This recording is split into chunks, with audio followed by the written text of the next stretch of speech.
মহানায়ক উত্তম কুমারের স্মৃতিচারণায় অভিনেতা পার্থ মুখোপাধ্যায়। মাঝে মধ্যে মহানায়কের কথাবার্তায় শিশুর মতো সারল্য ঝরে পড়ত। তখন কাছ থেকে ভাবতাম কেন তার অনেক টাকা পয়সা নষ্ট হয়েছে। মুডে থাকলে মহানায়ক সেসব কথা আলোচনা করতেন। আবার সেরকম মুড হলে হারমোনিয়াম পেলে ঘন্টার পর ঘন্টা গান গাইতেন। একাধিক ঘরোয়া অনুষ্ঠানে মহানায়কের সঙ্গে গান করেছি। গানের বেশিরভাগ জুড়ে থাকতো রবীন্দ্রসঙ্গীত, থাকতো তার কিছু প্রিয় গান। আমরাও সেই মতো গাইতাম।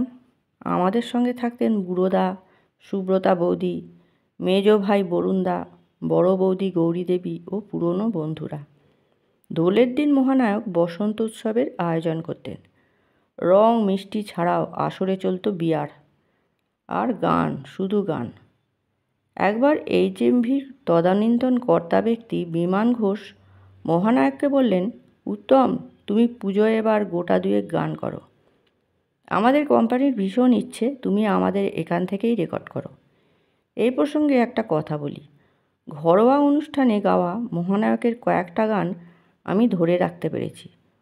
উপযুক্ত সংরক্ষণের অভাবে কয়েকটা গান নষ্ট হয়ে গেলেও একটি রবীন্দ্রসঙ্গীত মহানায়কের কণ্ঠে গাওয়া, ওই ভুবন মনোমোহিনী, আমার এবং আমার স্ত্রী অসীমা মুখোপাধ্যায়ের তরফে তরুণ কুমারের হাতে দিয়েছি এই শর্তে যে এই গান কখনো অন্য কাউকে ব্যবসায়িক অর্থে ব্যবহার করতে দেবেন না। সে যাক, বিমানদা দাদাকে গান গাইবার অফারটা দেওয়ার সঙ্গে সঙ্গে মনে আছে দাদা হাত জোর করে বলেছিলেন, দেখো বিমানদা, আমার সব কিছু বেচেছি, গলাটা আর বেচতে চাই না। গানের গলাটা সুখে দুঃখে আমারই থাক।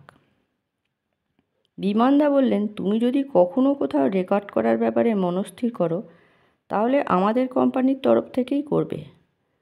দাদা বললেন, এই নিয়ে প্রপোজালটা আমার কাছে 101 নম্বর হবে বোধহয়, কিন্তু আমার এই ডিসিশানটা কিন্তু ফাইনাল দাদা, সুতরাং এই প্রসঙ্গে একটিও কথা নয়।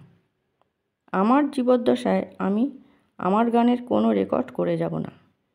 কেউ আমার গানের রেকর্ড জীবদ্দশায় বের করতে পারবে না। মহানায়কের সেই ইচ্ছের মর্যাদা দিতেই বুড়োদাকে দিয়ে লিখিয়ে নিতে হয়েছিল। শুটিংয়ের অবসরে মহানায়কের সঙ্গে ঘন্টার পর ঘন্টা গল্প করার বহু সুযোগ হয়েছে আমার। শুটিংয়ে লাইট করবার জন্যে সেরকম বড় জোন হলে কয়েক ঘন্টা লাগতো। প্রয়োজন হলে পরবর্তী সিন নিয়ে, তার অভিনয় নিয়ে আলোচনা করতেন। আর ভারী কোনো সিকোয়েন্স না থাকলে সেই সব অবসর সময় নিজের মেকআপ রুমে জাঁকিয়ে আড্ডা বসাতেন।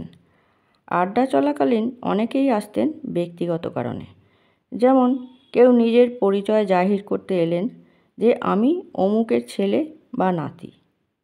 নিজে কি করো, ব্যাস ওইখানেই সব কথা শেষ। সে চলে গেলে স্বগতি করতেন মহানায়ক, বাপ ঠাকুরদাদার পরিচয় এখন আর চিঁড়ে ভেজে না, এই লবডঙ্কা পার্টি বোধহয় তা জানে না। নমস্কার।